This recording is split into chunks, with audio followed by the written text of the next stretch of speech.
Okay. Sounded like everybody had good small groups. That's good. So we're about to talk about stage 4. So far we've been talking about moving towards the center of the garden, towards union with God. Or as it says in John 17:21 through 23, when Jesus prays, "As you, Father, are in me and I in you, may they also be in us." That's the goal. Union with God. We are being drawn, led closer and closer to this. Think of it like this. An adult child is traveling home to see his father. After much traveling, he enters his old neighborhood. Then he actually arrives at his father's house. He drives up on the property. Then he enters the father's house, and he encounters him. Then finally, they embrace. You feel the build as he gets nearer and nearer to his father, just entering the neighborhood or entering the property. There's that build. Each stage more and more exciting than the last. But it's not the fulfillment of the journey. The fulfillment of the journey is the embrace of the Father. And so it is with this spiritual journey as well. Each stage or each level is exciting.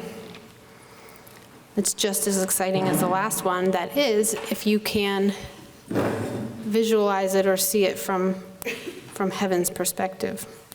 Sometimes we get so caught up in the difficulties of it, the pruning, the weeding, the detachment, that we forget where all of this is leading. Our goal in this journey is union with God, the embrace of the eternal Father, and everything is building towards that. And unlike a regular journey where, okay, it takes me 2 hours, 5 hours, 10 hours to get from here to there, this journey does not have a timetable. You could spend 20 years in the first level, 2 days in the second level, or vice versa. 2 Peter 3:8 says, "With the Lord, 1 day is like 1,000 years, and 1,000 years like 1 day." What determines how long the journey takes is basically our surrender, putting aside our will and accepting God's will. To embrace the Father, we must embrace his will. This journey is not the succession of minutes like a typical journey. Rather, it's a series of fiats, a series of yeses. I believe this is true because God transcends time and space. He's not bound to it. He doesn't operate in it. His minute markers aren't really minutes at all. They're yeses. You see, we look at the clock and we say, I'm going to do this at 11:30. I'm going to do that at 12. We follow this schedule based on time. But God, however, he looks at the world and he says, I'm going to do this when she says yes. And I'm going to do that when he says yes. It doesn't matter if that yes takes 1,000 years or 1 day. God's time, his plan moves forward with the yes. It's not the ticking of the clock, it's the ticking of the yes, the fiat. And each yes is like a domino that puts another in motion. In fact, the human yes is so important, I believe that the world itself would still be awaiting a Savior had Our Lady not said yes at the Annunciation. There was no plan B for that moment. There's no plan B for the moment that you're in right this very minute. In fact, you could say that the plan of God, his very clock, stands still when he awaits your yes. Friends, just like you can't arrive at noon without first experiencing 11:30, 11:50, 11:55, so too you can't experience the blessing that God has in store for you without giving him those minute markers, without giving him those yeses. It's the yes that moves his hand forward, the yes that enables the journey to move forward, to progress onward. So if you've been praying about something, or praying for someone for a long time with no answer, perhaps you should ask if God is waiting for a yes in your life. Just maybe. If it seems the clock of progress has stopped, if it seems you're kind of just standing still on the path, perhaps there's an area where he wants you to surrender. Maybe it's an unhealthy habit, a relationship, a sin, a way of thinking. Perhaps it's your fear. Perhaps you just don't trust him enough. Maybe he's waiting for you to say, okay, thy will be done. Have it your way. I cannot tell you how many times in my life I have prayed for something and it just wasn't happening, and God was waiting on me. I was waiting on God, but really God was waiting on me. He was waiting on me to surrender to him. Years ago, I'll give you one example. I was praying about our finances. We had so much medical debt for my health issues, and then, as luck would have it, I gave birth to children with medical issues. So we had that too. I was only working part-time at that time. I was looking for extra work, and I just kept praying, Lord, help us get out of this gigantic pit, We had to sell our house. It was getting awful. And I just kept praying for God to provide, but nothing was happening. In fact, it actually seemed like every time I went to pray that he would ignore me. He wasn't ignoring me, but he began to speak to me about something different. God began to urge me to have another baby. And I thought, well, that is not what I am praying about. I was like, I was already getting through my health issues. The kids I had health issues. We didn't know how we were going to afford the ones we had. And my pregnancies were rough. Rough. Bed rest, hospitalization, rough. And the postpartum depression was a nightmare. And I needed to work. If I had another baby, I thought, well, what the heck? Then I had an extra daycare expense. And I don't want to put him in daycare. I want to be with my baby. It was just this nightmare of, God, you don't know what you're talking about. You can't possibly be asking me to do that. But then it got to a point where I actually began to grieve the child that I was not choosing. And when I say grieve, I mean grieve. It was a grief inside of me, almost as bad, maybe worse, than the postpartum depression I was having. He just laid it on me that heavy. And so, I fought it big time, but eventually my husband and I talked, and we agreed to be open to another child. And I was pregnant almost instantly. The pregnancy was very rough. It was not a miraculous healing. I was carrying twins. I miscarried one of them. I have 4 girls, and that was the boy. I almost died in labor from hemorrhaging, but my nurse's name is Mary, so I thought that was pretty cool.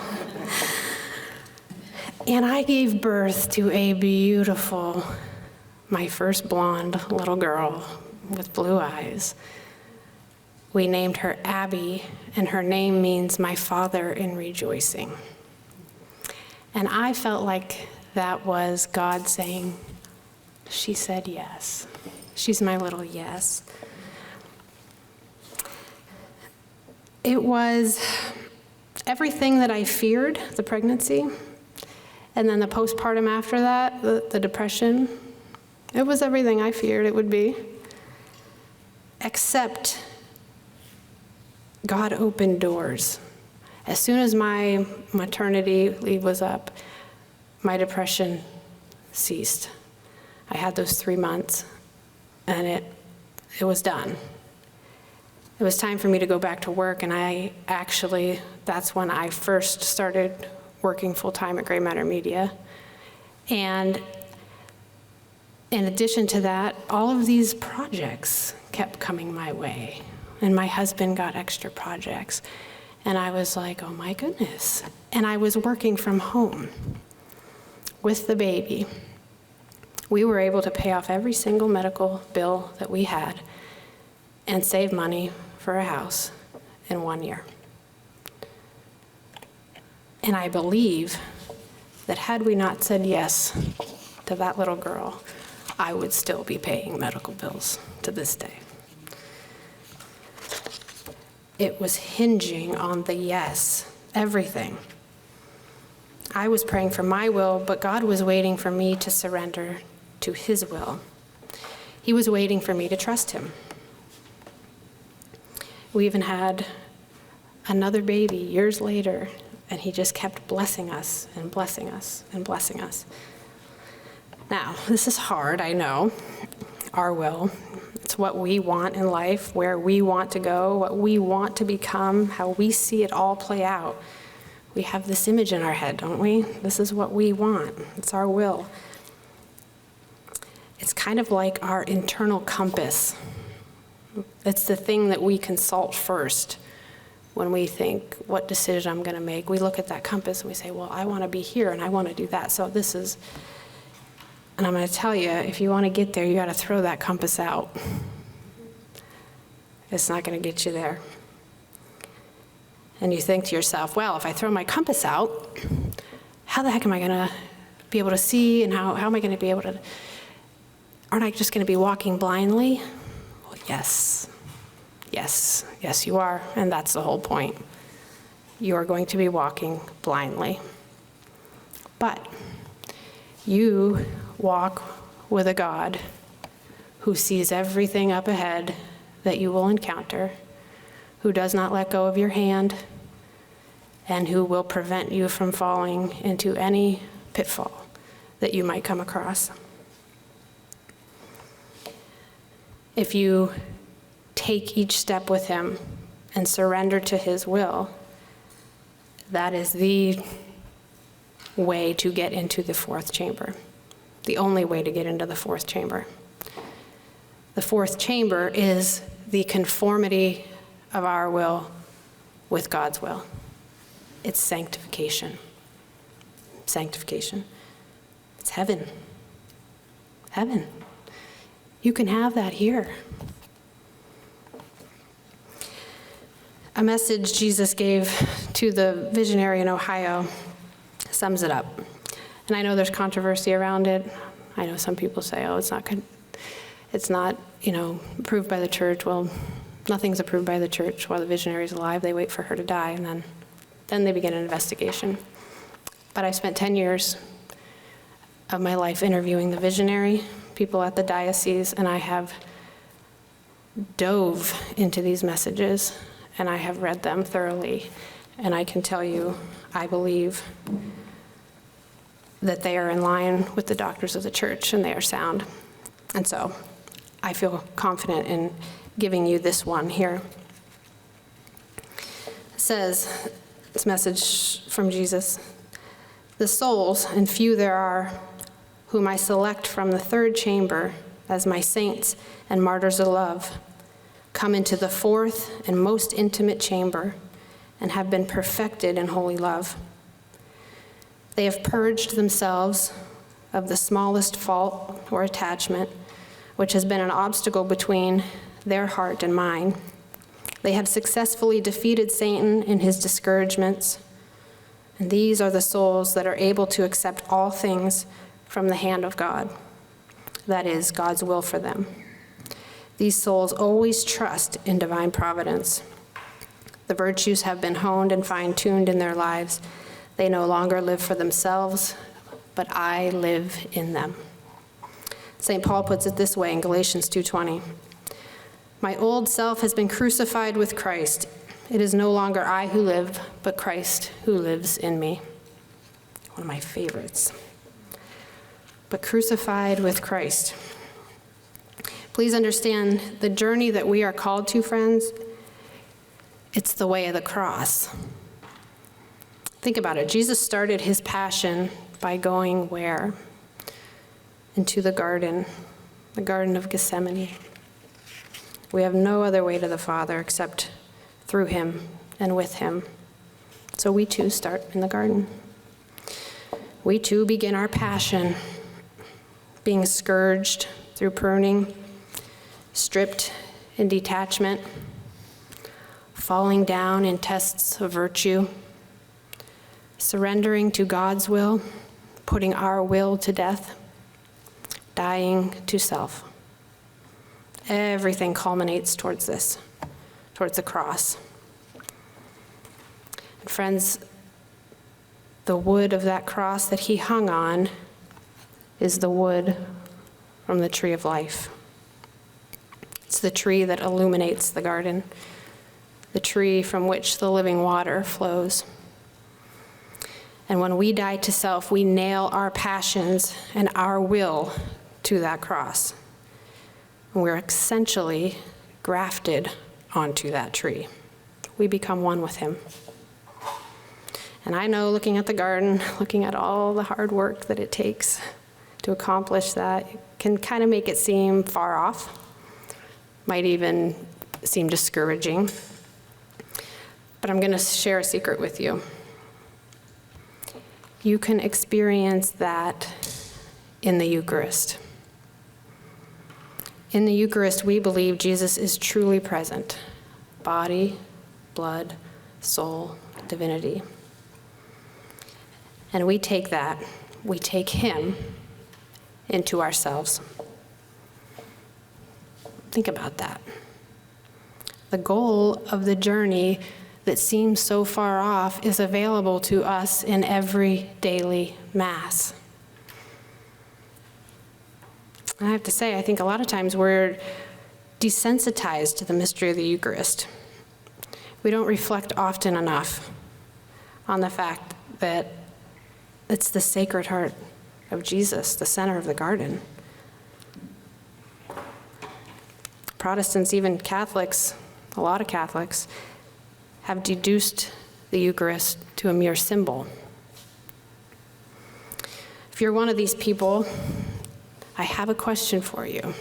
I have to ask you, if it's difficult for you to believe that God can clothe himself in bread and wine, then do you find it difficult to believe in the incarnation? Because God is spirit. He is life and love. He became flesh to be near us and with us.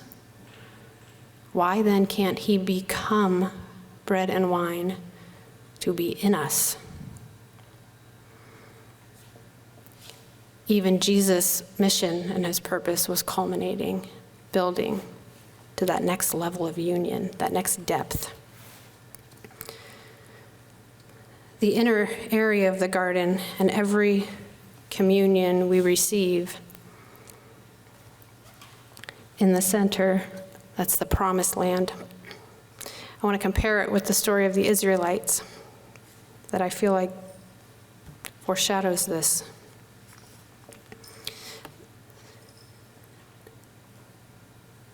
The Israelites were held captive in Egypt. They were slaves, held in bondage. Outer area. Then they were called out of bondage by Moses. We're called in by Mary. The Israelites begin the journey. They cross the Red Sea into safety. We cross the gate into a state of grace, which is our safety. They receive their direction, the 10 Commandments. The direction in the garden is holy love, the summation of the 10 Commandments. They begin to grumble along the journey. They feel like they're starving because, they used to have all this luscious food in Egypt, and they are suffering withdrawal. They're being pruned. They're having to do without. And so we also tame the flesh and the desires of the carnal man. The Israelites then build a tabernacle, We too are building the tabernacle in our hearts through tests of virtue. God comes and dwells in the tabernacle of the Israelites, and he goes with them. The living water of God runs through the garden, leading us and being with us. Finally, the people take possession of the promised land, and so do we. The Lord tells the Israelites in Joshua 1:7, "Only be strong and steadfast, being careful to observe the entire law which Moses, my servant, enjoined on you. Do not swerve from it, either to the right or to the left, that you may succeed wherever you go." Do not swerve from the law. Holy love, HL, not to the left or to the right, SL. The Israelites went through many, many battles first, though, just like we do in the pursuit.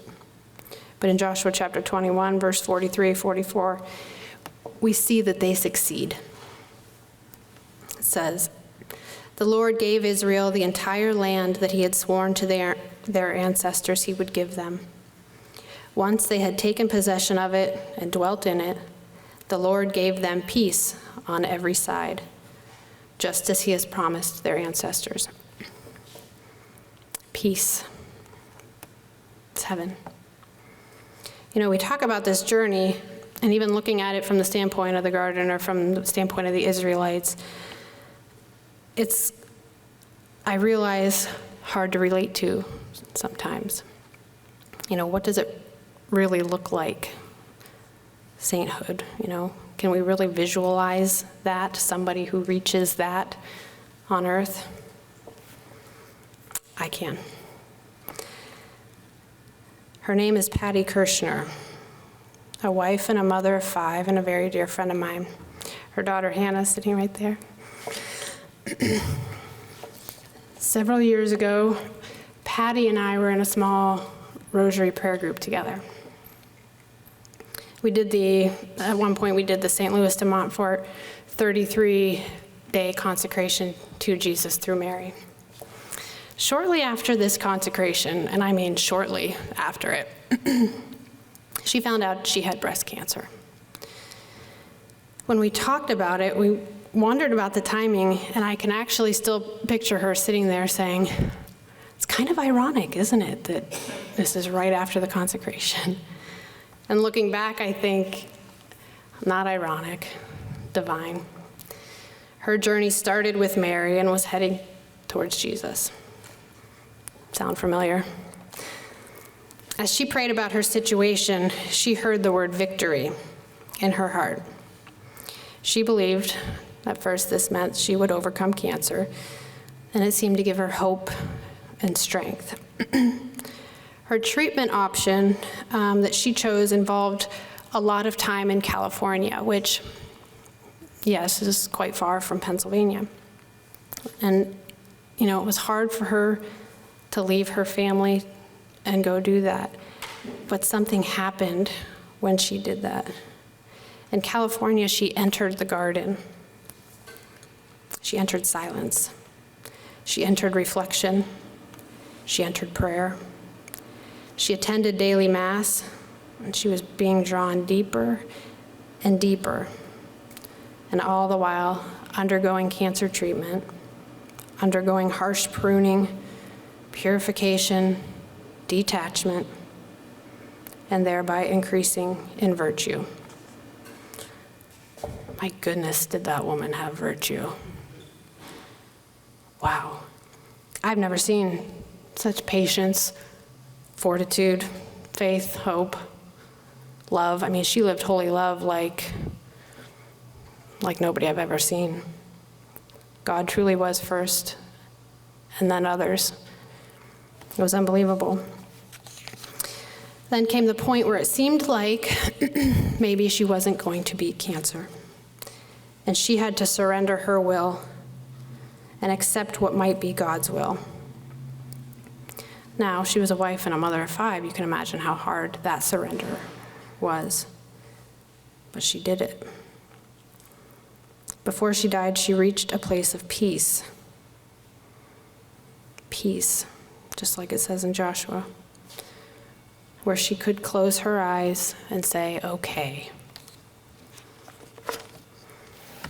Joshua says, once they had taken possession of it and dwelt in it, the Lord gave them peace on every side. Friends, Patty took possession of the promised land before she died. She reached sanctification. She reached the center of that garden. She had been grafted to the tree of life. She found union with her God, and she reached sainthood. I am sure of it. She heard the word victory not because she was going to overcome a physical illness, but because she was going to overcome the journey. God was leading her to the eternal victory. A while before she passed away, we started doing a victory novena for her. It was a 30-day novena to the Blessed Mother, Our Lady of Victory.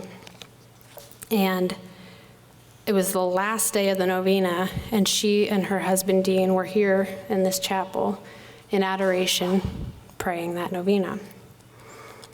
A bunch of us, a lot of us, were praying that novena all over with her.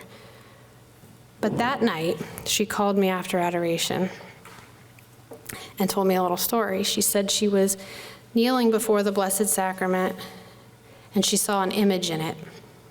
Actually, she said the host was kind of like a hologram. There was 2 images in it, and depending on which way she was looking at it or which way she leaned her head depended on which image she saw. She tried to explain it over the phone. She was like, I'm just going to draw it and I'll email it to you. I'd like to share that email with you today. It says, Dear Stacy, I attached a rough sketch of what I saw yesterday. Jesus' back was upright and there was a pole next to him. He was not in agony and not attached to the pole and not bending over. I felt like he was kneeling next to the pole. I Googled images of Jesus' scourging at the pillar, and there are several images of him attached to a short pole and kneeling. I feel that he was showing me that he had been scourged, but it was over. When I looked at the Blessed Sacrament in a certain way, the image of Jesus kneeling faded, and an image of a mountain and the cross would be more prominent. They were almost transposed, one on top of the other. There was also a heart on the bottom right. I'm pretty sure it was the heart of Mary with a sword through it. It appeared there was more above it. Maybe it was a flame, the Holy Spirit.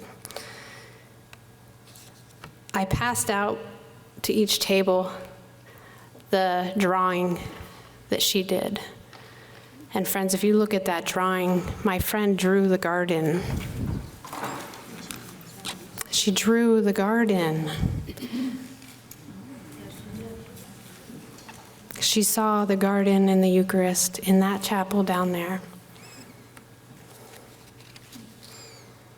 And that's the victory. That's the victory that she experienced. And I'm here to tell you that what we're talking about today is not just pipe dreams. It's not just, oh, that sounds nice, maybe I could try that. She did it. And we can do it. But we got to go to the garden. We have to begin to live there, to make that our home. I wrote years ago when God first started to put me in the garden, I wrote a meditation for myself that took me there and took me through it. And I've shared it with you in the program. It's a spiritual communion and a meditation. And so we're going to have a little bit of time here, just a few minutes, to go down to the chapel and sit with it. And then I don't know, TA, what time do you think we? It's 22. Why don't we till 3:10? Okay. We'll come back around 3:10. But I want to make sure, I didn't want to just give you that and have you be on your merry way. We've come too far for that, ladies. So I'd like for us to actually go and sit with the Eucharist that she saw in the chapel that she sat in. And I would like for us to go into the garden that she lived in. So I will meet you back here at 3:10.